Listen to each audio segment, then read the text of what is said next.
من هي الأميرة كيت ميدلتون وكيف اختفت؟ كل ده وأكتر هنعرفه. أن نرمين لايك وشير لو عجبكم الفيديو وتكتبولنا تحت كومنت حلو زيكم. ولدت في 9 يناير عام 1981 في مستشفى لوريال في ريجن.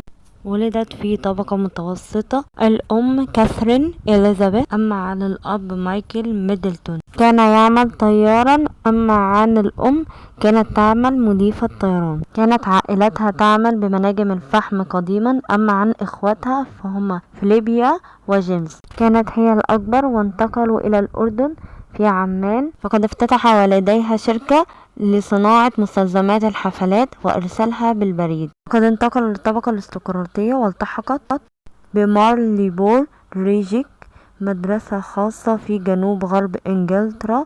وقابلت زوجها في جامعة سانت أندروس في اسكتلندا عام 2001. قد درست تاريخ الفن وكانوا يعيشون في منزل مشترك مع أصدقائهم. وكانوا الصحافة يطلقون عليها كيت المنتظرة. اعلن ارتباطها الرسمي عام 2004 واصطحابها للتزلج مع عائلة الامير ويليام. فقد انفصلوا لفترة ورجوعهم مرة اخرى عام 2007 عندما التحق ويليام بالتدريب العسكري. فقد تم اعلان خطبتهم في نوفمبر عام 2010. فقد اعطاها الامير ويليام خاتم والدته الاميرة ديانا في حفل لتأبين ذكراها. فقد تم حفل الزفاف يوم 29 من أبريل عام 2011 ميلادية في كنيسة واسنتون نستر. فقد أخذت لقب دوق كامبريدج وأميرة ويلز بعد موت الملكة إليزابيث. أما عن أطفالها الطفل جورج يوم 22/7/2013. شارلوت يوم 2/5/2015. أما عن لويس يوم 23/4/2018. بدأت حياتها في منزل ريفي في شمال ويلز، ثم إلى إنمارهول قصر ريفي في ساندرينجهام في نورفولك في شرق إنجلترا. وانتقلوا للعيش في قصر كنسينغتون في لندن في منزل ريفي في منطقة ويندستور غربي لندن بالقرب من مدرسة أطفالهم. كان آخر ظهور لها يوم 25/12/2023. فقد بدأت الأحداث الغريبة واختفائها لأسباب غير معروفة. قد أعلن قصر كنسينغتون لخضوع الأميرة لعملية جراحية في البطن لمدة أسبوعين، ومتوقع ظهورها في 17 مارس 2024. قد صرح العاملين في القصر أن الأميرة لم تكن تعاني من أي شيء. فقد صرحت الصحفية كوتشا الأسبانية أن الأطباء أدخلوا لها أنبوب تنفس بسبب مضاعفات خطيرة. فقد أدى ذلك إلى دخولها في غيبوبة. وأعلن القصر استكمال علاجها بالقصر الملكي في 27 فبراير. فقد كانت راعية للنادي العموم الإنجليزي ويمبلدون والاتحاد البريطاني للتنس وراعية اتحاد الراغبي في إنجلترا. فقد تم الإطلاق عليها بعد اختفائها من قبل الصحافة كيت سبيرسي بمعنى المؤامرات. اختفائها في كل المناسبات والمقابلات وتزوير لها صور بالفوتوشوب سواء من قبل زوجها أو من قبلها أو من قبل شخص آخر. عدم حضورها عيد الفصح أو عيد القديس بادرس في مارس 2024.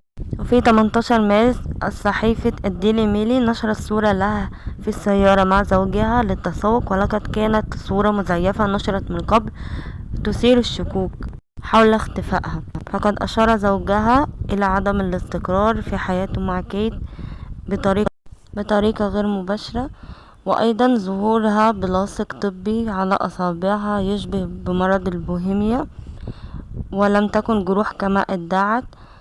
وكانت الجروح ستشفى بعد 3 أسابيع، ولكن صرحت أنها انجرحت من لعبة الترامبولين مع أطفالها، ولكن لغة جسدها كانت مزيفة.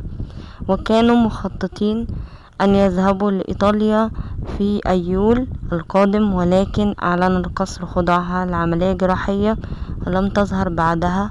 وظهور سيارتين إسعاف اتجاه للقصر مع سيارة شرطة.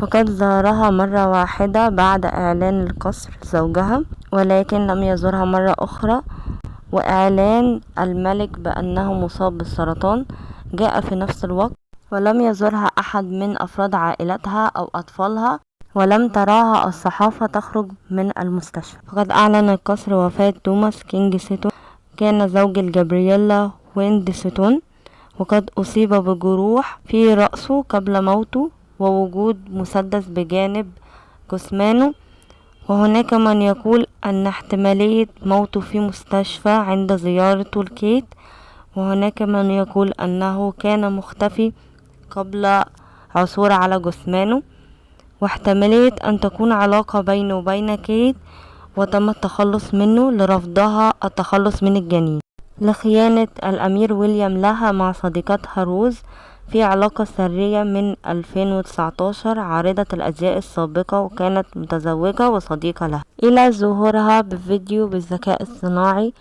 والخاتم يظهر ويختفي إذا تلاحظون. وعدم إعلان القصر باحتفال عيد ميلاد كيت أو احتفالها بتواجدها بأي مناسبة أخرى، مع ذلك اعتذارها على استخدامها الفوتوشوب والصور المزيفة، كل هذا يثير الشكوك أكثر، مثل صورة كيت مع أولادها باحتفالها بعيد الأم، وصورة لها مع والدتها في السيارة، ولكن الصورتان مزيفتان بالفوتو. أيضا ظهور أخو الأميرة ديانا بتصريح له أن ما حدث مع كيت يشابه ما حدث مع الأميرة ديانا، وأيضا إمضاء الأمير ويليام على تصريحات بإمضاء واحد فقط وليس كهو متزوج لأميرة كيت. أما عن النهاية المتوقعة فهي متروكة لكم بالتعليق.